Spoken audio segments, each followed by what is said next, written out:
I'm Siti. And I'm Glynis. And welcome to another episode of the SG Show, where every week we share with you interesting life hacks to make your life less painful. So what are we going to be talking about today? Well, we're going to be talking about an object that is usually disregarded in our daily lives, but could be extraordinary if we just thought about more creative ways to use it.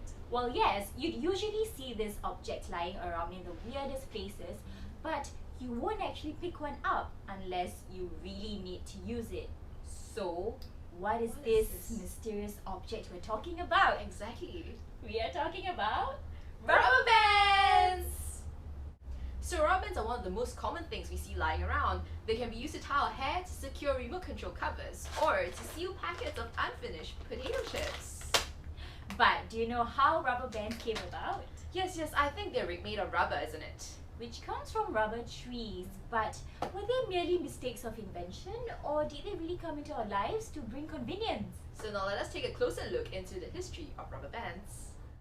So rubber bands were created after the founding of rubber, which is done by mixing milky white sap known as latex found in rubber trees, creating a surprisingly solid and sturdy material. The founders of rubber experimented with it using a pickling machine, ripping up the leftover rubber into strands. And these were the bands that were formed and were the first designs but were never marketed or sold. However, we now know them as rubber bands. It only became functional after 1844 when vulcanization was discovered. This is when sulfur is mixed with the rubber to create something that is more soft and elastic. Rubber bands have served us since they first came about because of their remarkable qualities. They are durable, they're elastic, they are resistant to tearing, and they're also waterproof. Not forgetting, they are also good insulators of electricity, and they are resistant to deterioration by sunlight. With that in mind, let us take a look at some innovative ways to use rubber bands. Hey Glynis, you know when you're writing essays after essays during examinations and you find that your fingers hurt? Yeah, like now? Yes, don't worry, I've got a solution for you to lessen that pain. Really? Yeah. What is it? Well, it's simple. You simply tie a few rubber bands around the area which you hold your pen or your pencil, around that area, and after some time you'll realize that the pain is much reduced. Trust me, I've tried it and it really worked. I see. That's fantastic. Can I borrow that? Yeah, sure, go ahead. Alright. Yeah, it feels much better. Right? That's a better grip. Did you also know that if you secured two rubber bands like this, you could also prevent the lids of your pots from falling off? Convenient, isn't it? So how about soap bottles, where we tend to dispense more than we need from the soap pump? It's easy. Just take one or more rubber bands and tie them around the neck of the pump.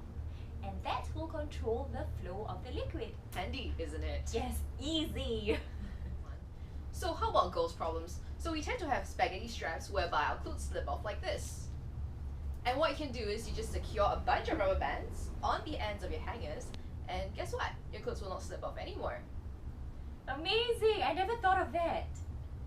We've even got a quick solution for your books. Do you know how they get doggy in your bag? Well, we can now just secure a rubber band on it and problem solved. You know how on some days your jeans or your pants feel tighter than they usually are? Like after buffet? Yes, but don't worry, we have a perfect solution for that. Yep. So if you can't button up your jeans that day, what you can do is simply take a couple of more rubber bands. Okay, put one end of this rubber band into the hole of your jeans or your pants, whatever, put it inside and tie a knot. And pull the other end of the very same rubber bands and hook them up onto the button of your jeans. And you'll realize that there's more space for your jeans to stretch. So, problem solved. So last but not least, City, I think that rubber bands make for a good fashion accessory, don't they? I think we're both rocking the bohemian look. And it's actually more functional than we think it looks. Oh, how so?